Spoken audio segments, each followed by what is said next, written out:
Thank you, Mr Acting President. I move that the bill now be read a second time. Mr Acting President, this is the second of three bills that I'll be introducing or have introduced today, all relating to gambling. This particular bill follows on from the one that I introduced earlier today in relation to poker machines specifically. You've probably heard the saying, nothing good ever happens after midnight.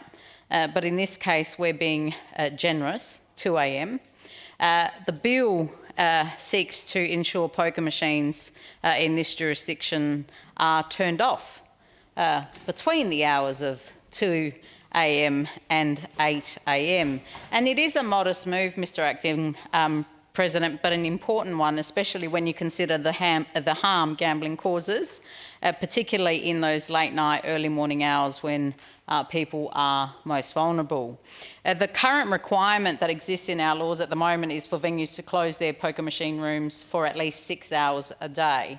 These closures can be split into 2 or 3 periods, meaning in theory someone could still play 24 hours a day by hopping from one venue to another. And we know that that is quite prevalent amongst problem gamblers.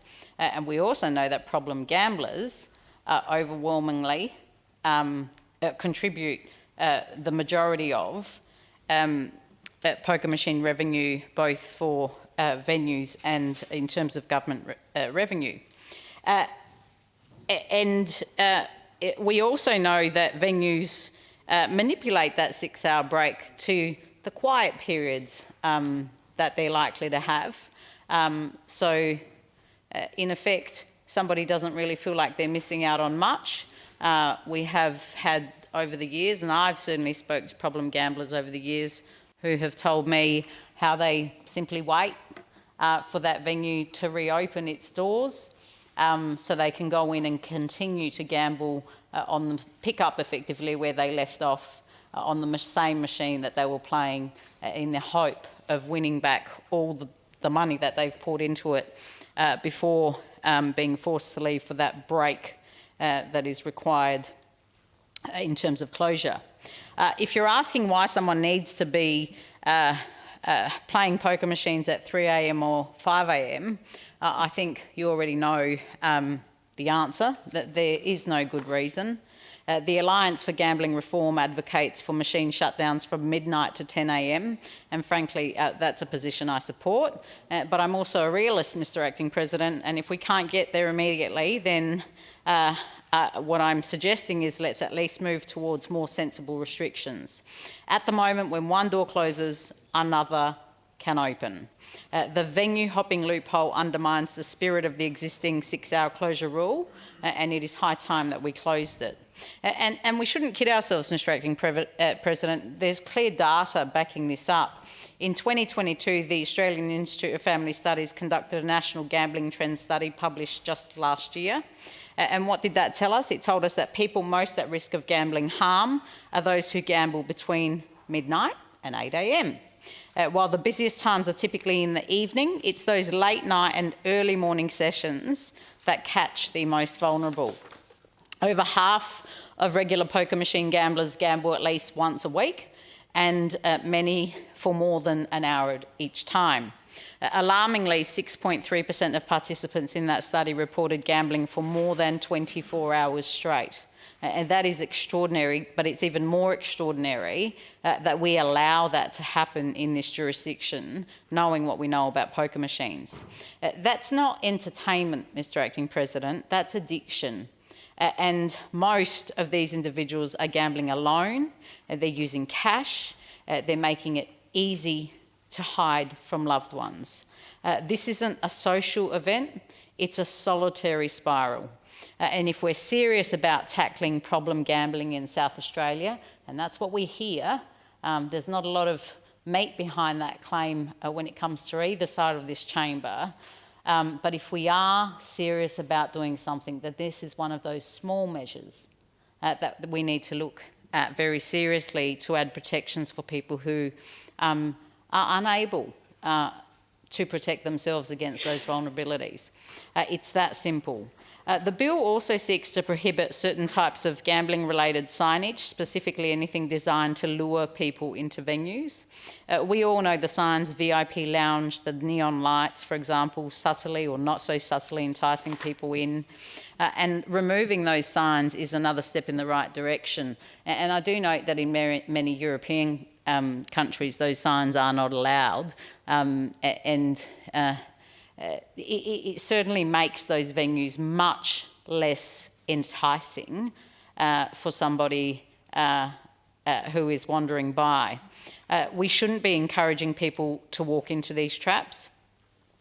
Of course, I'm sure that when the government and the opposition are considering this, their number one concern will be not in terms of community safety, because if that was the case, we would have already implemented these measures, and the statistics alone in terms of losses in this jurisdiction show clearly that isn't our primary focus. The fact that we, as a government, collect, well, not we, but the government of the day, collects close to $1 billion from poker machines in pubs and clubs, not including the casino, shows that we have been half-hearted and disingenuous about in our attempts to deal with the scourge of poker machines. The government, addicted to revenue, might not be thrilled with these proposals, but I think just as I asked in the previous debate and I'll ask in the next debate, we really need to be asking ourselves, at what cost? At what cost are we going to continue to allow this industry to operate in the way that it does? And there have been reports just recently, and there's a report that I'll refer to in my next speech from the Grattan Institute just recently that talks about the lax regulatory approach that we've taken here in Australia generally to the issue of gambling overall. We know that per capita, as I said previously, we spend more on gambling in Australia than anywhere else in the world. We know that for every person, including children, there's about $1,550 lost on poker machines, on gambling, and those figures are ever increasing. Successive South Australian governments have continued to prioritise revenue over the well-being of our community. Mr. Acting President, I will have more to say about this in the next bill that I seek to move, but I will continue to engage in open discussions with stakeholders, including the AHA, as we move forward with these reform proposals, because I actually think there is room for common ground here, and I'm hopeful we can land somewhere sensible. I'm on the record as very clearly in terms of my position in relation to the poker machine lobby in this country and the influence that they have over politics and the inappropriateness of that, the money that they donate to political parties, and therefore our reluctance to curtail the products that they provide at such huge cost to the community. And that, to me, is unacceptable because ultimately whatever we're receiving in revenue from poker machines pales into insignificance compared to the actual costs to the community long term. We know that. We have a long-standing position in relation to poker machines, and this bill is part of that ongoing commitment to reducing harm. It's not just about protecting problem gamblers, it's about protecting their families, their futures and their livelihoods. And I remind all honourable members just how rampant an issue this is throughout our community. I also remind honourable members that, if you just bear with me for a moment, Mr. Acting President, in the time since we've introduced poker machines into this jurisdiction, those losses have increased from something like 185, I think, $million it was in the first year of operating in this state to, and I don't want to misquote the figures, Mr. Acting President, so if you just bear with me for a tick.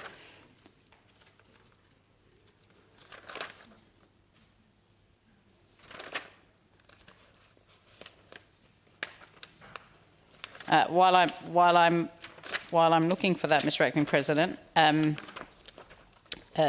we know that those figures have increased extraordinarily, and members might be familiar with a recent article that was in the press on this very issue that highlighted the significance of these machines operating in the way that we allow them to operate today.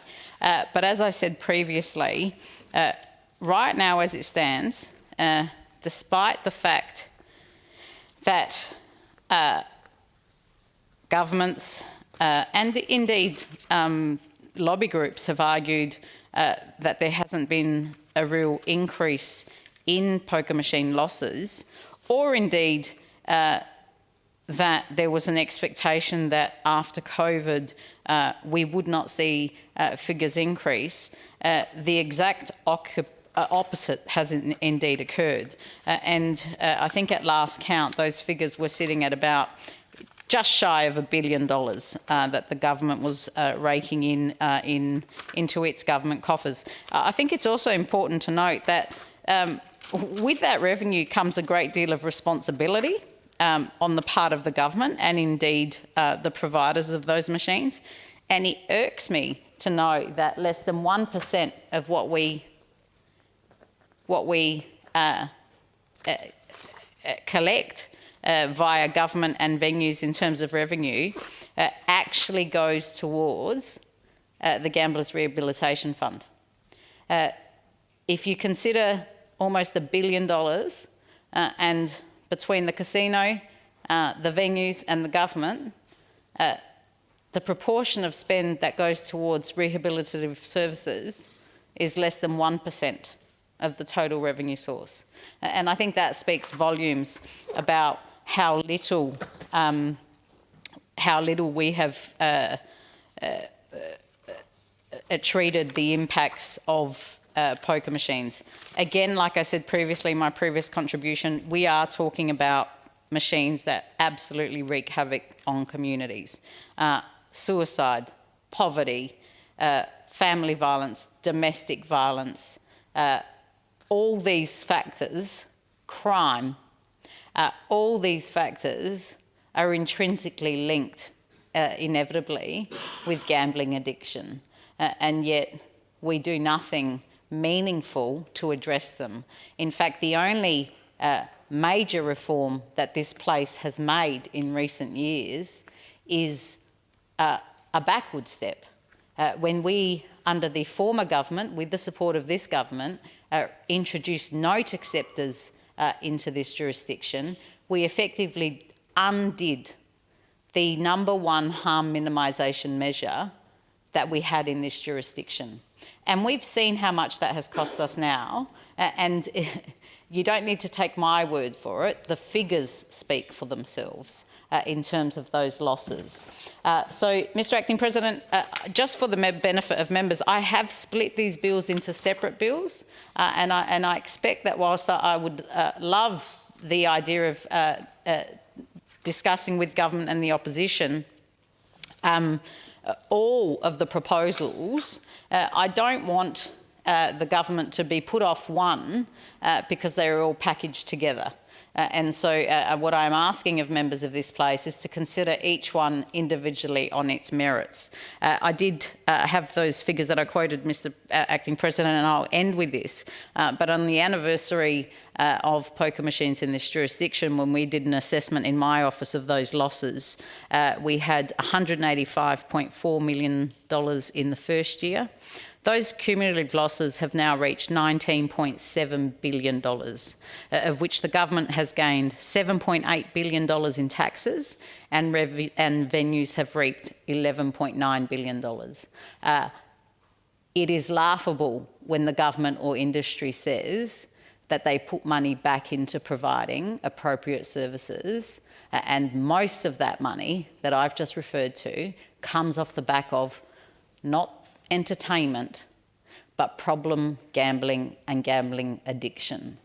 So I urge honourable members to approach this bill and indeed the other two bills that I'm introducing today with a very open mind, with a view to making a genuine dent in the harm that is caused by problem gambling and poker machines particularly. Call the honourable Mr Hunter. Adjourned. Is that